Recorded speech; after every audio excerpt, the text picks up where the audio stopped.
Listo, Ah, ahí arrancó nomás. bueno. Bueno, buenas tardes nuevamente. Disculpas en primer lugar por estos mínimos inconvenientes de la tecnología. Eh, Mi nombre es Sebastián, para quienes no me conocen, por ahí los docentes que están en materias de primer año ya por distintos motivos ya hemos coincidido en trabajar juntos, por ejemplo en ambientación, en el programa de tutoría de pares. Después los profes que por ahí son de sede pico o están en materias de años como segundo, tercero, y ni hablar de la licenciatura de cuarto, quinto, por ahí no hemos coincidido mucho, por lo que entiendo que, si no me falla la memoria, que esta sería como la primera actividad formal organizada por el área de asesoría pedagógica, la cual se creó en septiembre del año pasado. Pero bueno, como les decía, generalmente estuvo más vinculada hasta el momento en actividades que tenían como destinatarios y destinatarias estudiantes.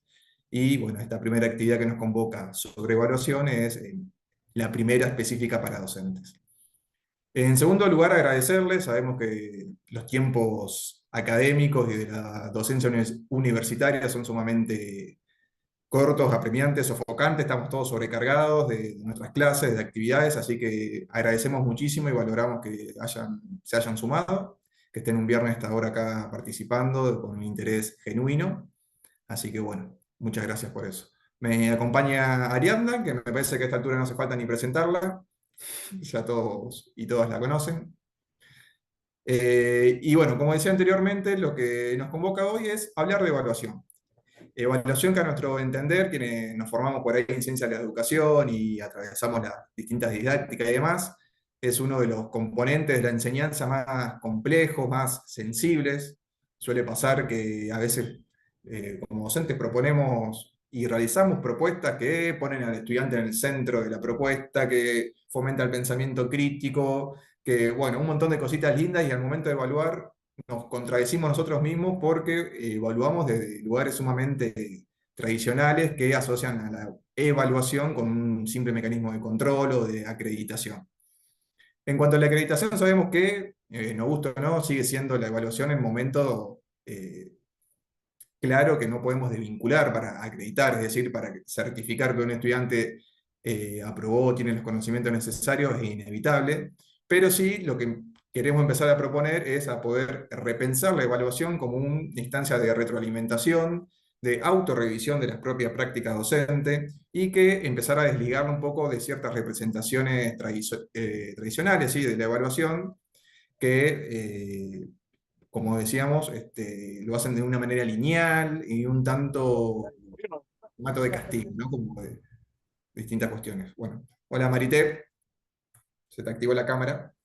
No Hola, sé ¿qué tal? ¿Cómo te va? si estás bien. Ari, no sé si querés empezar a proyectar. Bien, bueno, De voy. paso les voy comentando que también luego de cuando se suba este encuentro, también van a contar con un documento que se llama Pautas de Evaluación, que si bien tiene como introducción un poco esto que mencionábamos recién, de ciertos paradigmas que rondan en relación a la evaluación, es un repaso sobre los componentes más que nada normativos. Y a eso, digamos, vamos a ir posteriormente cuando vayamos avanzando. Si querés pasar a la siguiente, Ari. Bien. Esta imagen que solemos usar a veces en actividades que hicimos con Ariadna y Carla también para los momentos de ambientación o trabajo con estudiantes, que un poco más allá del chiste y del meme en sí, lo que intentamos como representar con esto es que no hay saber, no hay conocimiento que sea tan simple, tan lineal como creemos, ¿no? La fotosíntesis, bueno, como dice la primera imagen, en los discursos, representaciones por ahí, sobre todo de gente que, como Ariadna y yo, somos por ahí ajenos a la biología en este caso, uno cree que lo puede escribir de manera simple, y después cuando va al conocimiento por ahí un tanto más académico, real, ve la gran complejidad que tiene, tanto para aprenderlo y ni hablar para enseñarlo. Entonces, un poco a lo que apuntamos como manera de iniciar esto, un tanto no tan estructurada y demás, es a dar un puntapié, una pequeña introducción de que no hay conocimiento que se pueda enseñar de una manera lineal y que todos nuestros estudiantes lo puedan entender de la misma manera. Eh, los aprendizajes, los procesos de aprendizaje son sumamente diversos. Eh, Tenemos que por ahí un poco comprender que desde nuestras propuestas de enseñanza, por más que creamos que estamos siendo muy claros y que incluso seamos claros en nuestra enseñanza, los procesos de aprendizaje van a ser sumamente diversos. Y por ahí nos va a pasar que va a venir un estudiante y va a hacer una pregunta de algo que acabamos de explicar, y a veces no es porque está distraído o porque no prestó atención, es la misma complejidad de la enseñanza y de los procesos de aprendizaje lo que hace que esta diversidad y estas dificultades en la mediación entre lo que uno intenta enseñar y lo que el estudiante y nuestros estudiantes intentan aprender. Eh, Esto, que ni más ni menos es un poco la expectativa que tenemos sobre la enseñanza y la evaluación versus la realidad, es lo que por ahí nos da pie a un breve video que queremos compartir de Rebeca Anijovic, que es una docente que se ha especializado en la evaluación, sobre todo en la evaluación universitaria. Es un breve video que acompaña un poco a dar más contexto a esta introducción que estamos intentando hacer. Entonces miramos a la evaluación también como una oportunidad, fundamentalmente para que los estudiantes muestren lo que saben, lo que aprenden, que identifiquen sus fortalezas y sus debilidades como estudiante, y pongo el foco en mostrar lo que saben, porque también tradicionalmente la evaluación históricamente ha buscado lo que el estudiante no sabe, y ese fue fundamentalmente la búsqueda, ¿no?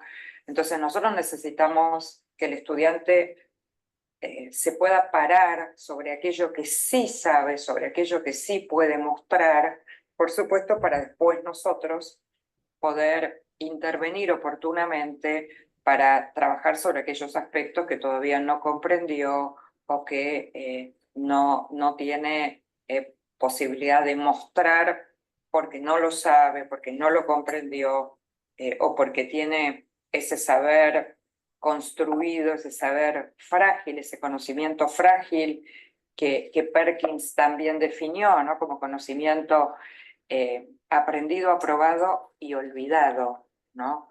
Y nosotros cuando hacemos una mirada sobre nosotros mismos y decimos cuántos conocimientos hemos aprendido que se han convertido en frágiles en lugar de flexibles, porque los hemos aprobado, o sea, hemos aprendido, hemos estudiado, los hemos aprobado en algún examen y después de un tiempo hemos olvidado absolutamente ese conocimiento frágil.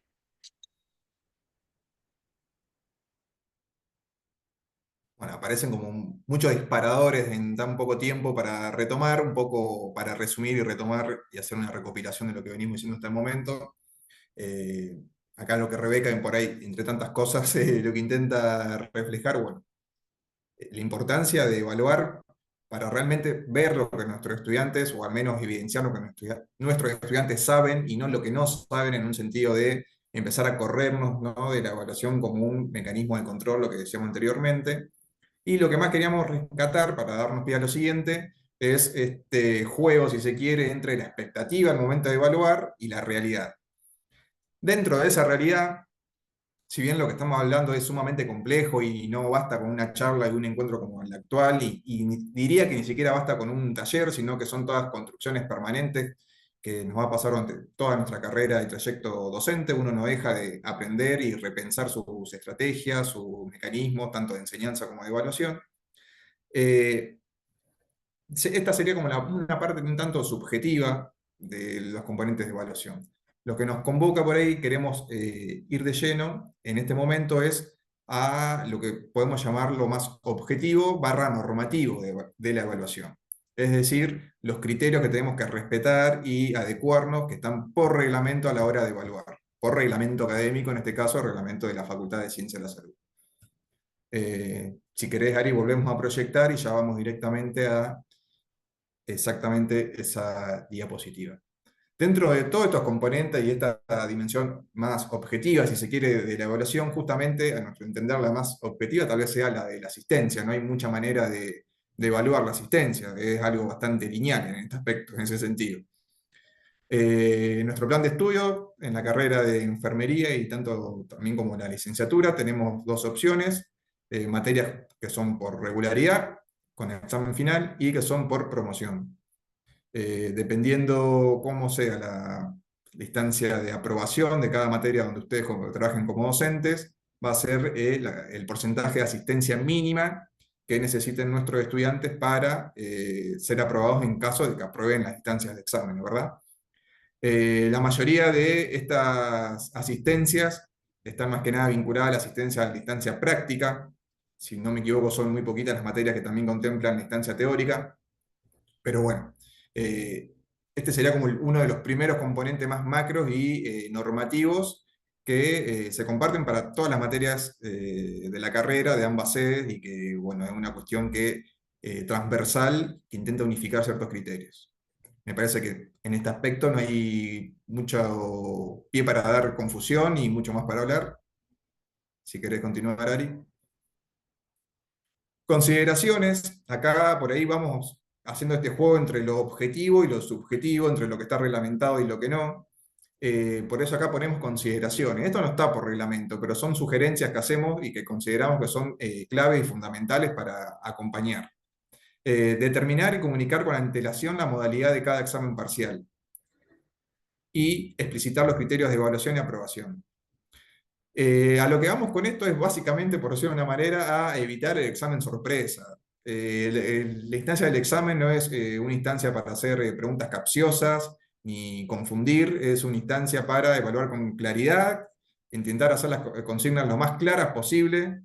Se supone que nuestros estudiantes se prepararon para eso y más allá de que se hayan preparado o no, nuestra responsabilidad es hacer preguntas claras, que se comprendan, no generar confusiones en esa instancia. Después en la cursada podemos tener más, si se quiere, changüí o más informalidad para hacer distintas dinámicas, ir por distintas estrategias, porque es otro tipo de instancias. Con la instancia de evaluación, sabemos que hay mucho en juego, tanto para nosotros, pero ni hablar para nuestros estudiantes.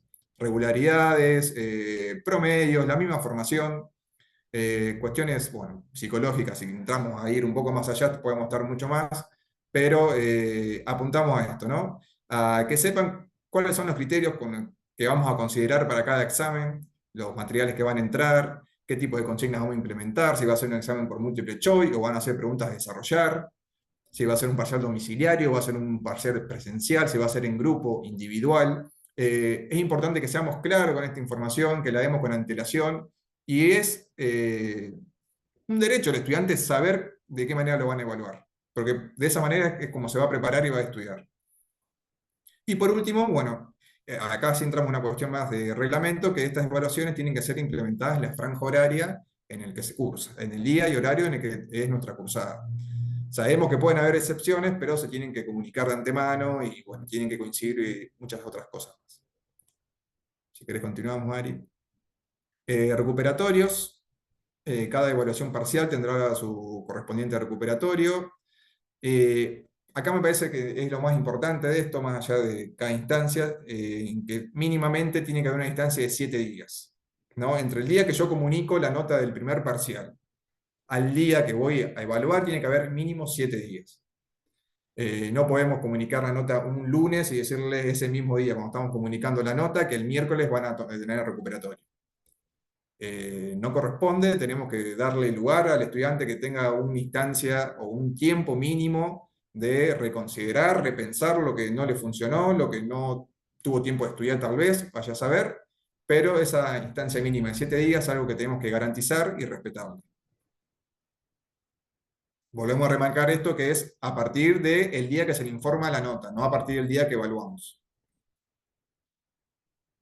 Bien, recuperatorio adicional, por ahí acá entendemos que hubo un poco de confusión, así que lo voy a leer directamente.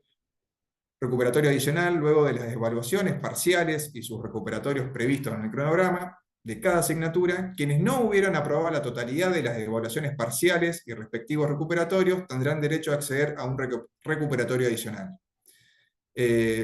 Algunos llaman integrador, la forma tal vez más correcta para evitar confusiones es que hablemos siempre de un recuperatorio adicional, porque no necesariamente va a ser un integrador.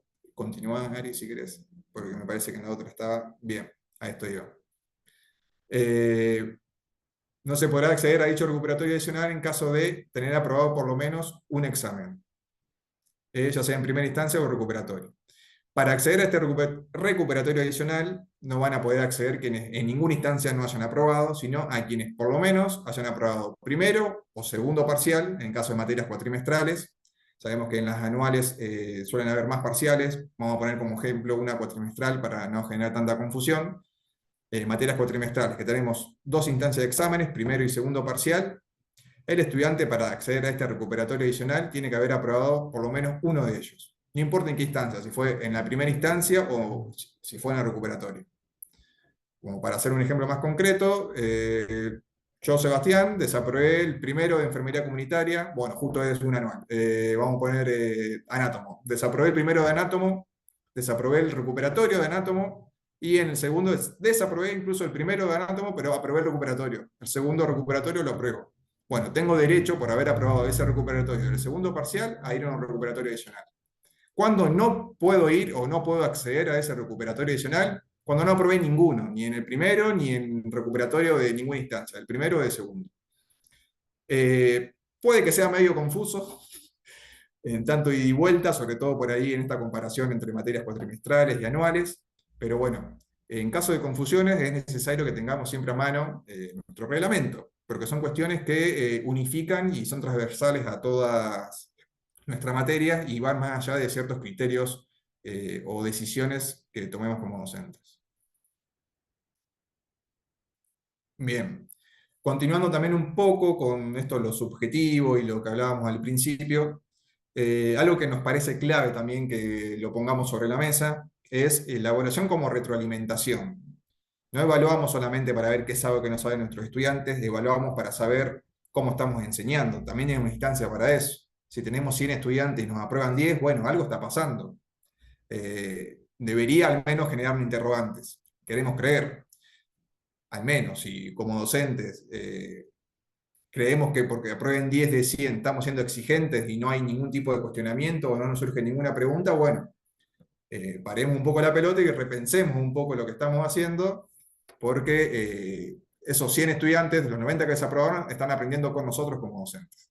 Sabemos las complejidades que hay, sabemos que hay estudiantes que por más que uno diversifique toda su propuesta, hay ciertas situaciones de su trayectoria que lo dificultan al momento de estudiar, pero bueno, siempre tenemos que proyectarnos y hacer los esfuerzos que podamos para dar todo lo que tenemos, digamos.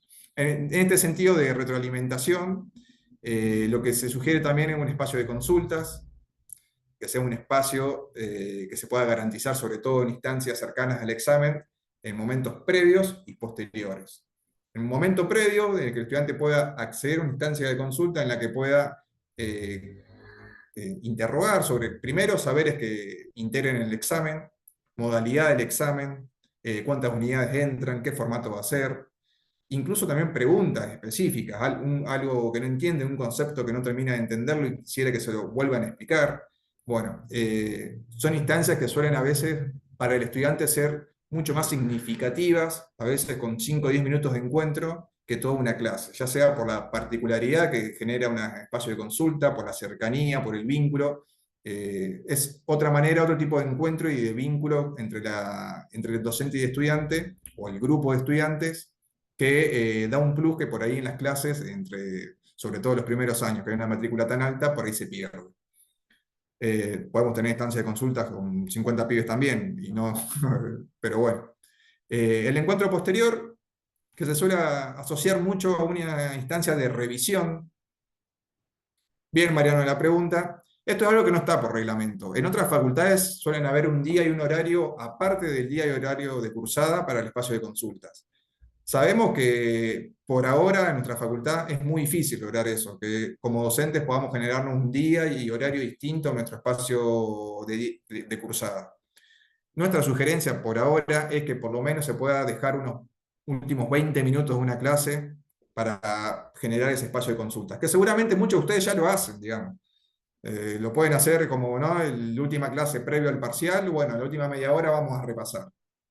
Pero bueno, no está de más sugerirlo, esto no está por reglamento, cada uno es una decisión que como cátedra ustedes toman, pero siempre estamos hablando de sugerencias para mejorar nuestra práctica y mejorar los aprendizajes de los estudiantes y las estudiantes. Entonces son sugerencias que siempre el objetivo es ese, no es sobrecargar, no es generar actividades por generar, sino siempre ir revisando nuestra práctica para ver, bueno, qué nos funciona, qué genera impacto a nuestros estudiantes, qué no. Y es un permanente revisión de lo que hacemos y lo que no hacemos. Y el encuentro posterior, que como decía, se suele asociar mucho a una simple instancia de revisión de la nota, ¿no? De, bueno, va el estudiante con el parcial y quiero que me revisen porque acá me corrigieron mal. Eh, Sugerimos y alentamos y apostamos a que, aparte de eso, porque entendemos la urgencia tanto del estudiante de decir, no, en vez de un 6 tengo un 7 o en vez de un 4 tengo un 6, ni hablar cuando hay una nota mínima que puede pasar de un desaprobado a un aprobado, que sea una instancia verdadera de retroalimentación en que se pueda recuperar el error, ¿no? El error como mecanismo de aprendizaje. Si yo me equivoco para aprender, una vez que me equivoco, soy consciente del error que tuve y ese error es el que me sirve para seguir aprendiendo. No me quedo con el error simplemente como algo, como un flagelo, por decirlo de una manera, ¿sí? Eh, Bien, hasta acá me parece que estamos. No sé, Ari, si querés continuar. Bien, bueno, sí, sí, gracias, Seba. Bueno, hasta acá simplemente presentamos un posicionamiento de la mano de Nijovic con respecto a cómo conceptuar la evaluación y empezamos con el repaso de los aspectos centrales del reglamento. Ustedes que suelen participar de todas estas propuestas que hacemos tanto a nivel facultad como a nivel universidad, seguramente ya han andado muchas de estas cuestiones, seguramente ya han puesto en práctica y han encontrado la vuelta a muchas de estas cuestiones y pueden tener más o menos acuerdos con lo que dice el reglamento, que eso también es una invitación que podemos hacer con Sebastián, ¿no? Que siempre hay cuestiones que se pueden mejorar y que se pueden revisar. Así que en esa misma línea vamos a continuar hablando un poco de otras cuestiones más que tienen que ver con la evaluación y de los puntos más conflictivos, por así decirlo, como las inasistencias o cómo trabajar con estos o estas estudiantes que no siempre se presentan, ¿no? Em, con lo que respecta al acceso a la promoción, que bueno, es una modalidad que tienen algunas pocas materias dentro de la carrera, no es la mayoría. En principio, todas las actividades curriculares que son correlativas a la materia que está estableciendo el sistema de promoción tienen que estar aprobadas y en este calendario académico que se manejó este año, la propuesta fue que estén aprobadas en el último turno de examen previo al inicio de la cursada. Para ponerle nombres concretos, fue el turno de febrero, porque la cursada arrancó en marzo, y el turno de julio, porque la cursada arrancó en agosto. Esto fue distinto a cómo se venía trabajando cuando la carrera pertenecía a exactas y tuvo un sentido de que sea distinto para nada perjudicar a estudiantes, sino todo lo contrario, poder garantizar a los docentes y a las docentes que comienzan con su materia de que cuentan con el grupo de estudiantes que realmente va a poder finalizar la cursada. Muchas veces ocurría que arrancaban tenían que esperar hasta septiembre para ver si los estudiantes aprobaban o no las correlativas. Y esto por ahí desorganizaba un poco, más que nada quienes querían hacer prácticas y tenían que tramitar seguros y tramitar cuestiones de logística, de organización. Pero no es solo por esa cuestión, sino también por entender el proceso de aprendizaje y que el sistema de correlativas de la carrera, estemos de acuerdo o no en cómo está formado, tiene un sentido de ser, ¿no? Entonces, por eso hay este cambio y esto es uno de los aspectos fundamentales para la promoción, también para la regularidad, pero por ahí en la promoción es donde más impacto genera. También es requisito para poder promocionar haber aprobado todos los exámenes parciales y la nota mínima es un 7, que también ahí puede haber alguna diferencia. Incluso también algunas materias establecían otra nota, ¿sí? Para la aprobación. Y en este sentido es importante unificar el criterio para que los estudiantes no queden enfrentándose a docentes y diciéndoles, pero ¿cómo si en la otra materia yo apruebo con 6, a vos me pedís un 8, ¿no? Genera situaciones que desde ya la evaluación es compleja, las situaciones suelen ser complejas, no hace falta añadirle ningún problema más a la evaluación, entonces lo mejor es establecer la misma nota, la misma calificación para todas las asignaturas. Y después también se pueden establecer requisitos específicos de cada cátedra. Esto es, se establece las correlativas por plan de estudio, se establece una nota mínima por reglamento, pero se entiende que cada cátedra también necesita establecer algunas cuestiones particulares para su aprobación o para su promoción. Entonces, en este sentido, en sus programas de sus materias, pueden establecer que la promoción no solo es aprobar con 7 los parciales o los recuperatorios, sino también la entrega obligatoria de una X cantidad de trabajos prácticos o la participación obligatoria en unas determinadas prácticas, ¿sí? Incluso también lo de la asistencia que se mencionó más adelante. De hecho, por ejemplo, hay alguna asignatura que planteó y justificó la necesidad de que los estudiantes asistan a algunas clases teóricas que por reglamento no son obligatorias. Y eso se charló con Secretaría Académica, se contempló, se analizó y es un criterio que hoy en día tiene la materia. Sigo un poquito más.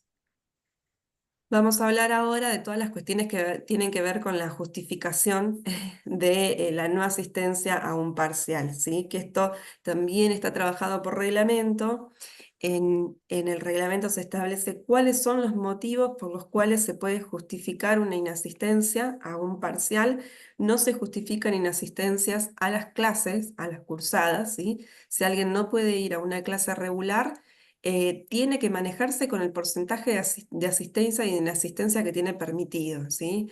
Pero no se toman esos certificados para justificar clases, sí para una instancia de evaluación o tal vez también para una instancia de...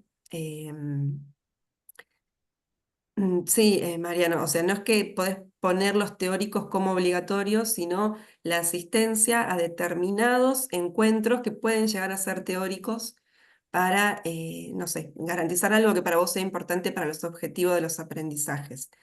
Se contradice un poco con lo que dice el reglamento, que no son teóricos, pero como digo, cuando están debidamente justificados, y qué teóricos y por qué y cuál es el sentido de que la asistencia sea un requerimiento, Secretaría Académica lo analiza, digamos, y se puede avalar o no. Perdón que recién veo la pregunta. Vuelvo entonces a la justificación, que es algo que tenemos con mucha frecuencia. Ya habrán notado dentro de la facultad y intentamos desde lo administrativo agilizar lo mayor posible la presentación de certificados y también hacemos como si fuera un filtro de esos certificados para no dejar al docente o a la docente solo, sola, teniendo que definir si toma el certificado o no.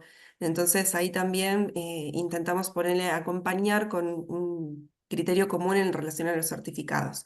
Como por ejemplo, el certificado médico, que es uno de los motivos, tiene que indicar que la persona estuvo en reposo, ¿sí? Si se trata de algún turno que tenía, no se toma como para justificar la inexistencia porque un turno se puede reprogramar, que se entiende, que a veces no es tan sencillo, que a veces el personal de salud está totalmente saturado y capaz que perdiste un turno y lo conseguís para dentro de un mes. Todo eso se entiende, lo vivimos todos y todas, pero la realidad es que la única manera de considerar que realmente no pudiste asistir al parcial es porque tuviste que hacer reposo. Entonces vamos a ver un ejemplo, ¿no? De cómo sería una situación y si se corta, volvemos a ingresar por el enlace o Seba, mandamos por mail el enlace para... Ya te he enviado el enlace. Listo, perfecto. Bueno, la asignatura X, no importa, primer año, segundo, tercero, tiene 2 parciales, sus recuperatorios y tiene lo que considera un integrador, que es este recuperatorio adicional, integrador, tercer parcial, con el nombre que le quieran llamar. El primer parcial es el lunes que viene, lunes 9. La devolución está programada para el 13, entonces el 20 es cuando se va a hacer el acceso al recuperatorio, ¿sí? Una semana después de que se hace la devolución. Ana, por poner un nombre, no pudo acceder al primer parcial, le indicaron reposo de 48 horas por gripe. El día 20, cuando algunos y algunas estén rindiendo el recuperatorio, es muy probable que Ana esté rindiendo el primer parcial, porque lo que hacemos para optimizar es juntar esas 2 instancias, ¿sí? Entonces, están rindiendo recuperatorios algunos, Ana está rindiendo por primera vez. El 23 se les informa a quienes recuperaron su nota Y se le informa a Ana también su nota y resulta que ella no aprobó, tiene que recuperar. Entonces se establece desde el 23, 7 días para que Ana tenga su recuperatorio y se lo toman el 30 de septiembre.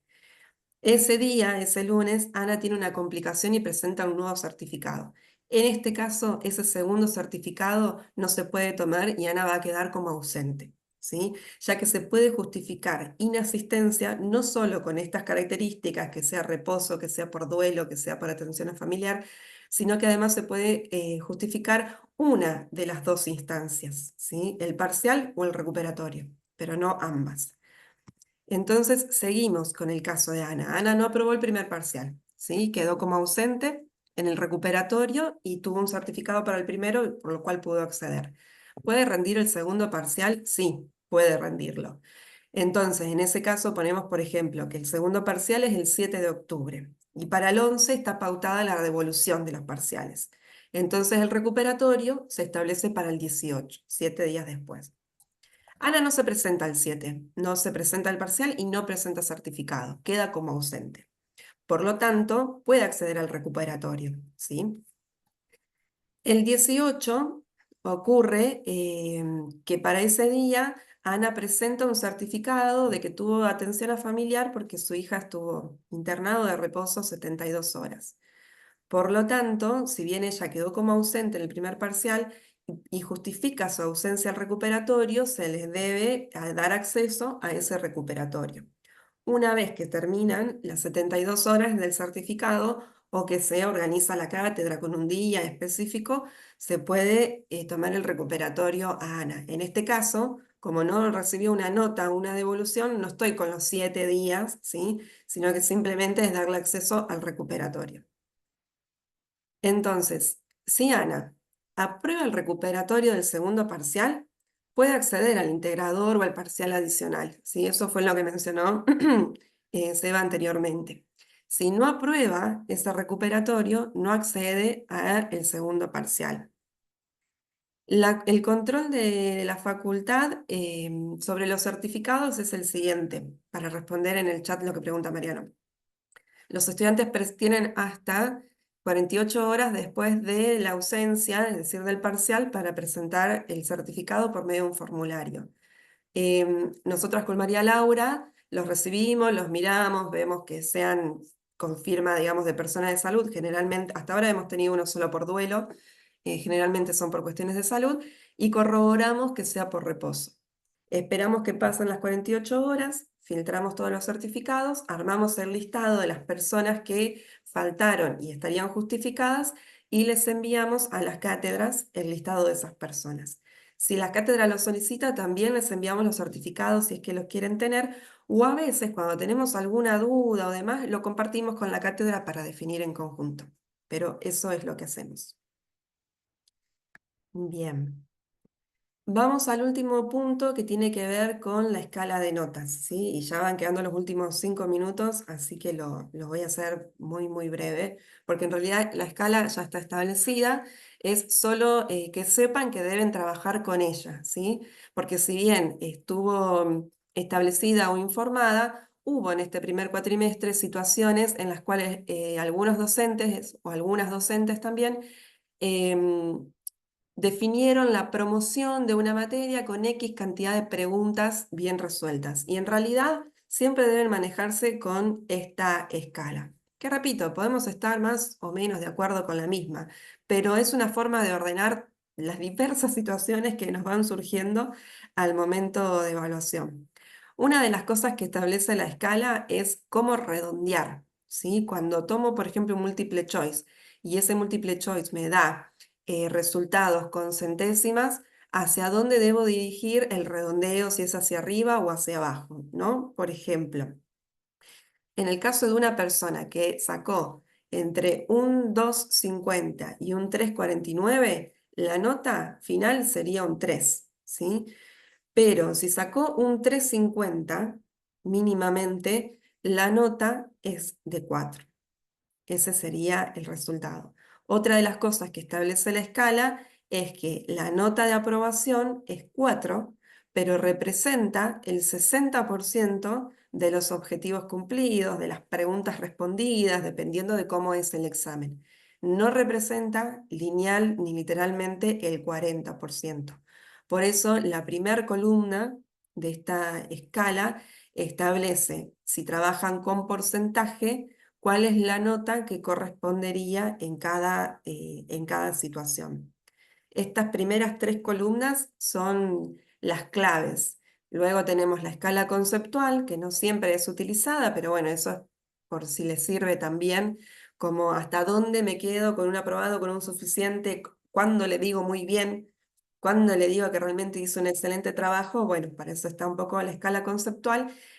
Y después los resultados simplemente, que es lo que plasmamos en el acta, ¿no? Ausente, desaprobado, aprobado, promoción. Eso es un poco lo que intenta establecer esta escala. Entonces, si yo planteo, por ejemplo, un múltiple choice de 20 preguntas, tengo que definir con esas 20 preguntas con cuántas llegan a un 60%, ¿sí? Que eso implicaría un 4. Y eso, como decía Sebastián al principio, hay que comunicarlo claramente y hay que evitar hacer cambios sobre la marcha, como ha ocurrido en algunas asignaturas, ¿no? Que primero se le dicen, bueno, si tenés 13, si tenés 20, promocionás. Y de pronto un ayudante o la misma persona cambia y dice, no, en realidad, no sé, estuvieron flojos los parciales, así que van a probar si tienen 25. Eso no está bien, eso es confuso, eso para el estudiante no es ordenador. Entonces, hay que establecer con cuántas respuestas correctas se llega a ese 60% que equivale a un 4. Bien. Dejo de compartir pantalla y no sé cómo podríamos hacer porque ya se va a cortar, pero estaría bueno ir cerrando, Seba, ¿no? Con algún... Sí, bueno, de nuestra parte recordar que aparte de la conferencia, de esta grabación, se va a subir el documento de pautas, que también sigue profundizando un poquito más. Y entiendo que también el PowerPoint lo vamos a subir, así que bueno, tanto para ustedes como para quienes no han podido asistir o no se han podido conectar, va a estar esto disponible ya a partir de la semana que viene. Y no sé, Ari, parece que estamos. Bien. No sé si alguien quiere agregar algo, hacer alguna duda. Quería consultar con respecto a si pueden recuperar para subir nota. No, ¿no? Sí. Solamente pueden recuperar si faltaron, si desaprobaron, perdón, ¿no? No, no, pueden recuperar, por ejemplo, se sacan es una materia por promoción, se sacan un 6, pueden acceder al recuperatorio para intentar llegar al 7. Les Ujú, queda la última nota. Si en el recuperatorio sacan un 4, les queda el 4. ujú. Y después con respecto a ver, no entiendo bien esto de, por ejemplo, si no asisten a ninguno, ni al parcial ni al recuperatorio, tienen ausente, pueden y ponele que aprueban el segundo parcial, o no se pueden presentar directamente al segundo parcial porque tienen ausente. Se Necesitan pueden, tener un desaprobado